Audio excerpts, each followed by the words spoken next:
Part 2. Follow dotted contour lines to monitor similar water depths. Contour lines are there to give you an idea of what is happening beneath the water's surface. Contour lines, often red, connect similar water depth things. This has the effect of dividing areas into shallower and deeper waters. Use the contour lines as a reference for the overall water depth in an area. For example, contour lines may contact points listed at 20 feet deep. All of the points inside those lines are even shallower than that. Number 2. Look for the light blue areas to identify shallow water. On nautical charts, white space is normally water, so the blue areas will stand out more. Shoals and other shallow areas are blue.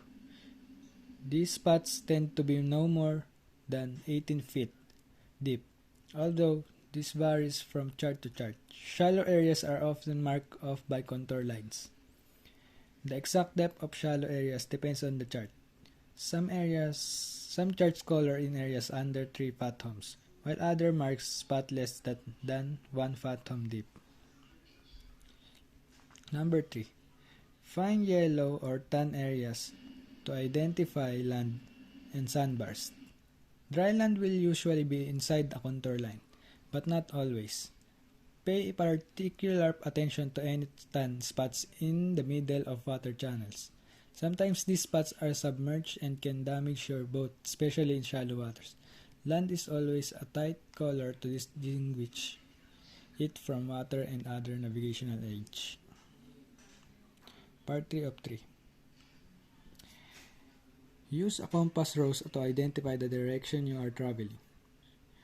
The compass rose is a series of 3 circles surrounded by numbers. The outer circle is to help you find true north, represented by a star or zero. The inner circle points to the magnetic North Pole at the time of the chart's printing. You can use a magnetic compass to navigate with the compass rose as a guide. Keep in mind that the magnetic field over the Earth changes over time, so you will need a magnetic compass or an updated map to make use of compass rose. Follow red and green buoys for navigational guides. These buoys mark water channels. The colored circle you see on the chart correspond to buoy you will see floating along channel as you travel. Travel markers are numbered, making tracking your route easy. Red markers show the right side of channel, while green markers show the left side. The different colors keep you oriented no matter which way you travel. Number 3. Look for anchors to find anchoring points for boats. The anchoring is a familiar symbol on charts showing waterways close to land. An anchor means you can let down your boat's anchor safely in that area. Anchoring points may be labeled with numbers or description to describe what kind of boats are allowed to stay here. For example, an anchor point marked DW means deep water. Only deep water vessel will anchor there. A number like 24 stands for 24 hours, so you can only keep your boat in the area for a day at a time. Number 4. Note rocks and other dangers circled on the map. Dangerous obstacles like rocks and shipwrecks are also circled. Some circles are dotted, meaning that the obstacles are submerged.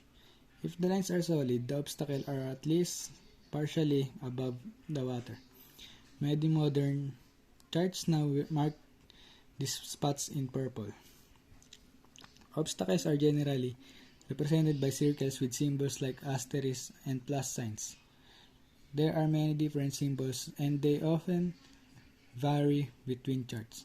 Some charts use picture symbols such as a boat to represent a particularly sunken wreckship. Number 5. Follow arrows for the speed and direction of currents and tides. Currents are indication by arrows with numbers over them. The direction of the arrow tells you which way the current waves moves. The number lets you know the water speed in knots. Currents and tides change all the time. Take the arrow as a prediction for the way water normally flows. Keep watch as you travel for anything out of the ordinary. 6. Read abbreviation to identify important features in the area. Since charts have a limited amount of space, mapmakers have to rely to abbreviation to label markers. Some letters indicate the type of seafloor. Others label landmarks like towers, wharves, and government stations. Some common seafloor abbreviations include S for sand, M for mud, and C for coral. R stands for rocky floor. TR indicates a nearby tower, while WHF stands for warp and BN means beacon. CG may indicate Coast Guard station on a US map. And lastly, 7. Download a separate chart for a list of less common symbols. The full title of the chart is NOS Chart Number 1, Symbols, Abbreviation, and Terms. It isn't actually a C chart, but it contains a list of all chart symbols you may encounter. Download it from the NOAA's website or purchase a copy of a commercial vendor.